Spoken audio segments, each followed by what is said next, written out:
Tim Williamson. Tim was always asked me down. I give the same sort of pep talk over and over again. He asked me down. I said, great, I'll give the same pep talk.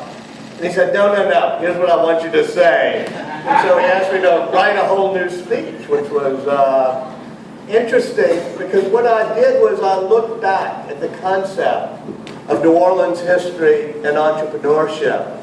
I have a friend, Michael Lewis, who I went to school with, a great writer, and he used to tell me about how New Orleans had great cycles of entrepreneurship, especially in the 1890s, 1910, the Cotton Exchange. And he said, someday we'll be able to do it again. And I thought, well, maybe so, but it took two things, a hurricane and Tim Williamson, to help get things started. But I think you all, everybody in this room, are the new Bienvilles.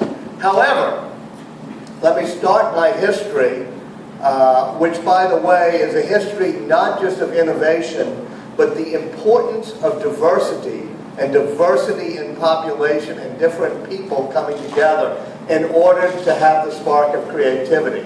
It's something that's a theme of all the books I've ever written. I think it's a theme of the books because I grew up in the heart of New Orleans, and it was something that I felt growing up. But one of the things about the new Bienville that you're talking about, Tim, is that it wasn't really Bienville. The dirty little secret was that this city, 300 years ago, was not really founded by Bienville. There was a Scottish entrepreneur, hustler, financier named John Law. Some of you, I see some people nodding here. John Law was a person who befriended the Duke d'Orleans, who was then the regent for the 6 or 7-year-old King Louis XV, who at age 6 or 7 wasn't really ready to start founding new cities yet. So the Duke d'Orleans gave John Law a monopoly to start what was called, I think, the Western Land Company. And he was the one who, after Bienville decided where the city should be, he was the one who started recruiting to build a city.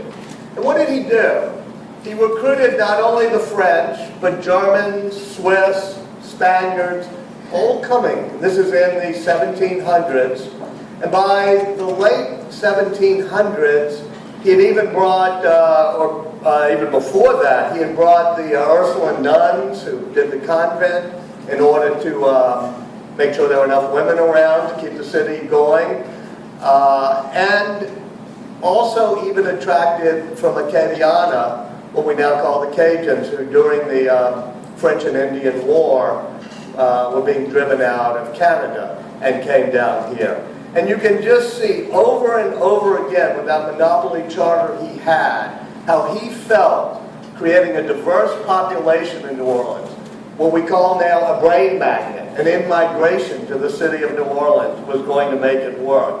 Not only were there the Cajuns and the Spanish and the nuns, there were 5,000 slaves from the Senegal and Gambia region, but the complexity even of race in New Orleans became part of the diversity because there were a lot coming from Haiti after 1800 when the Haitian Revolution was happening.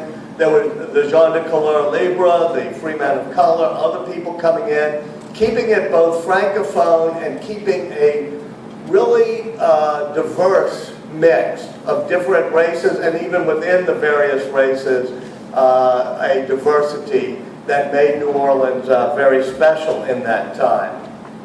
By the early 1800s, there are a couple of economic things that hit too. The most famous was, of course, Eli Whitney and the cotton gin. But those of us who grew up in New Orleans also remember Audubon Park. And that's where Jean de Beauvais first figured out how to process sugarcane into sugar, right where the Audubon Park Zoo is now. And so between the sugar and cotton crops, and the fact that New Orleans was a great port and the place where they could be manufactured and shipped.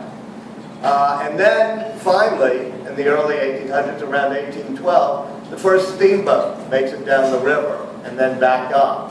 So all of that creates what I call the first wave of entrepreneurship in New Orleans, which was basically the 1820s to the 1840s. And when that happened, more and more people came in. German-Jewish in-migration in the 1820s, forming Touro Synagogue at the foot of Jackson Avenue.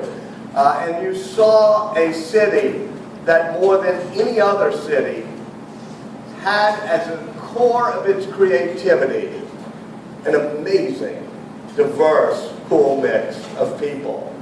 Around the 1820s, just to pick one neighborhood, because New Orleans always grew up as a city of neighborhoods, it's when the plantation of Treme is subdivided and made into a neighborhood. It too is a neighborhood that was totally diverse, and of course right in the heart of it was Congo Square, which was the only place in the United States where slaves, people of color, and others could come and gather on Sundays. People, studied Congo Square, but back in the 1820s and 1830s, people came from all over America and all over the world to see both Congo Square, Treme, and the surrounding neighborhood and what was brewing in New Orleans. It was in that census of the 1840s, which I looked it up here, it was more than any other American city, a type of diversity. There were 7 different ethnic groups in the city that had more than 10% of the population. There was no other city in America in which that was true of more than 5 ethnic groups. And so you could see people starting to write about it, even, of course, the great Alexis de Tocqueville, who said, New Orleans is a patchwork of people.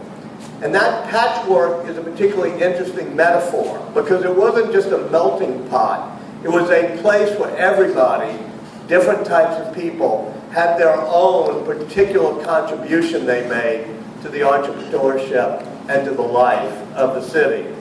The Times-Picayune said in 1843, quote, "In no city in the New or Old World is there a greater variety of nations represented."